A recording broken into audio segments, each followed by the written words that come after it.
Los hermanos Karamazov, por Fyodor Dostoyevsky, parte 5.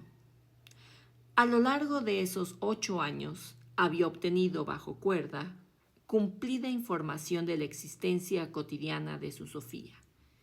Y al enterarse de que estaba enferma y del ambiente escandaloso que la rodeaba, 2 o 3 veces les comentó en voz alta a las mujeres que vivían acogidas en su casa. Le están bien empleado. Dios la ha castigado por su ingratitud.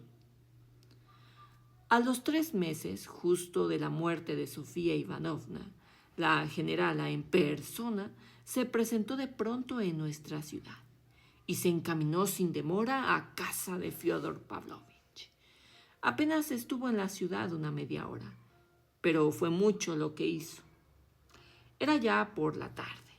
Fyodor Pavlovich, a quien no había visto en esos 8 años, salió a recibirla algo achispado. Cuentan que ella, nada más de verlo, de buenas a primeras, sin dar explicaciones, le soltó un par de rotundas y sonoras bofetadas y le tiró 3 veces del tupé, de arriba abajo, tras lo cual, sin añadir palabra, se dirigió a la isba donde estaban los 2 chiquillos. Al advertir de un simple vistazo que estaba sin lavar y llevaban ropa sucia, le propinó inmediatamente otra bofetada al propio Grigori y le comunicó que se llevaba a los 2 niños. Acto seguido los cogió tal y como estaban. Los arropó con una manta de viaje, los subió al coche y se los llevó a su ciudad. Grigori encajó aquella bofetada cual esclavo sumiso. No se le escapó una sola palabra ofensiva y cuando acompañó a la anciana, señora, hasta el coche, hizo una profunda reverencia. Y cuando acompañó a la señora, le dijo con aire imponente: Dios sabrá premiarla por los huérfanos. Si serás tarugo, le gritó la generala al partir.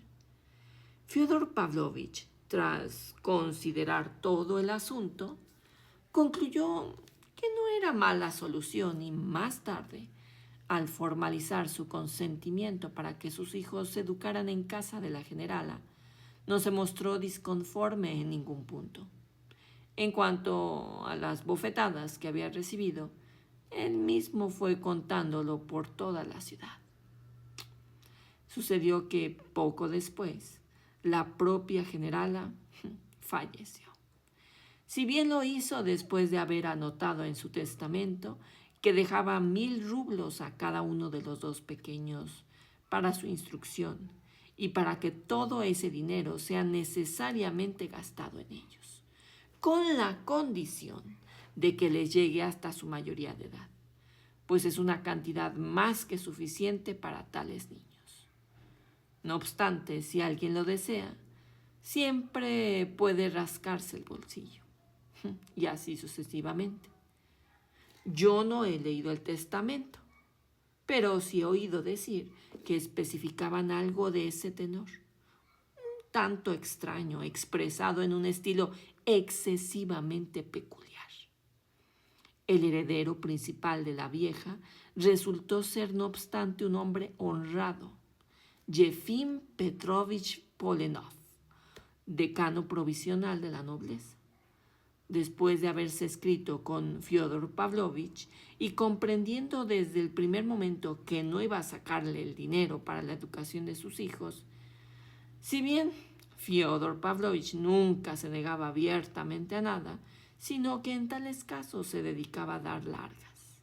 A veces incluso se deshacía en manifestaciones de sentimiento. Decidió intervenir personalmente en el destino de los huérfanos y se encariñó en particular con el más pequeño, Alexei, el cual se crió, de hecho, durante largo tiempo en el seno de su familia. Ruego al lector que tenga esto presente desde el principio. Si estaban en deuda con alguien para toda la vida, aquellos 2 jóvenes, por su educación y formación, era precisamente con ese Yefim Petrovich, hombre de gran nobleza y humanidad, de los que pocas veces se encuentran.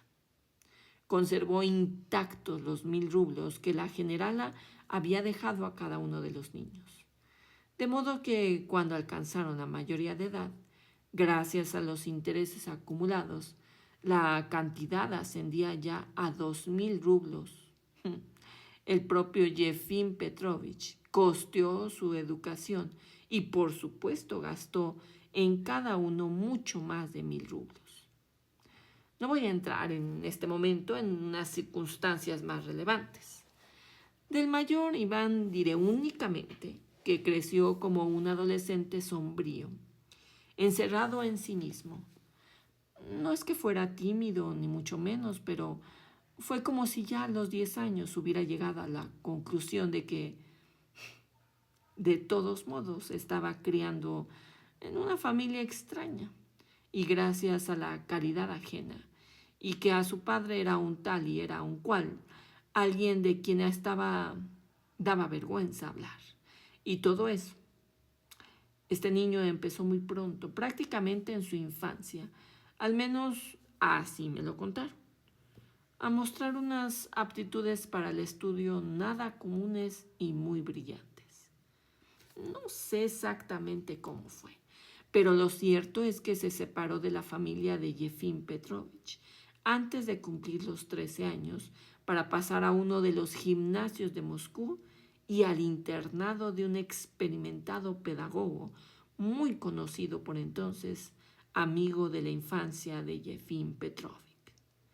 El propio Iván explicaría más tarde que eso había sido posible, por así decir, gracias al fervor por las buenas obras de Yefim Petrovich, a quien entusiasmaba la idea de que un niño con esas capacidades geniales se educara con un pedagogo igualmente genial.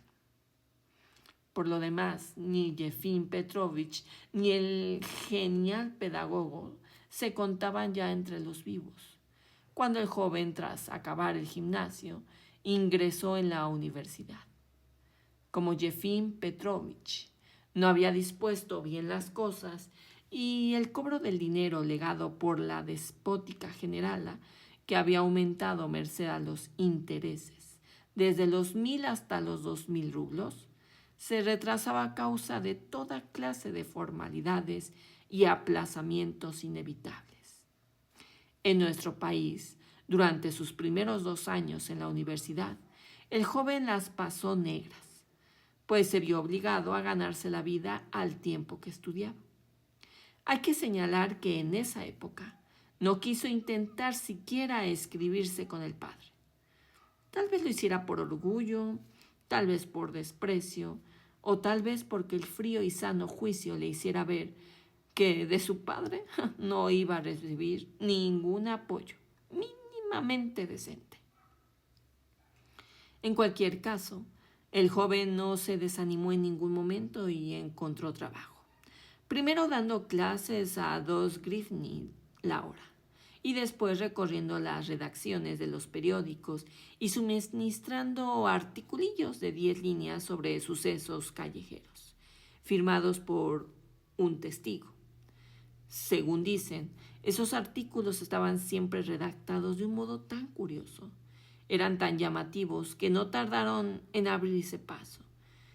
Y ya solo con eso el joven mostró su superioridad práctica e intelectual sobre ese nutrido sector de nuestra juventud estudiantil de ambos sexos. Permanentemente necesitada y desdichada, que acostumbra en nuestras capitales a asediar los periódicos y las revistas de la mañana a la noche, sin ocurrírsele nada mejor que insistir una y otra vez en sus cansinas peticiones de hacer traducciones del francés o copiar escritos. Tras darse a conocer en las redacciones, Iván Fyodorovich ya nunca rompió sus lazos con ellas, y en sus últimos años de universidad comenzó a publicar reseñas de libros especializados en diversas materias, escritas con tanto talento que incluso llegó a ser conocido en los círculos literarios.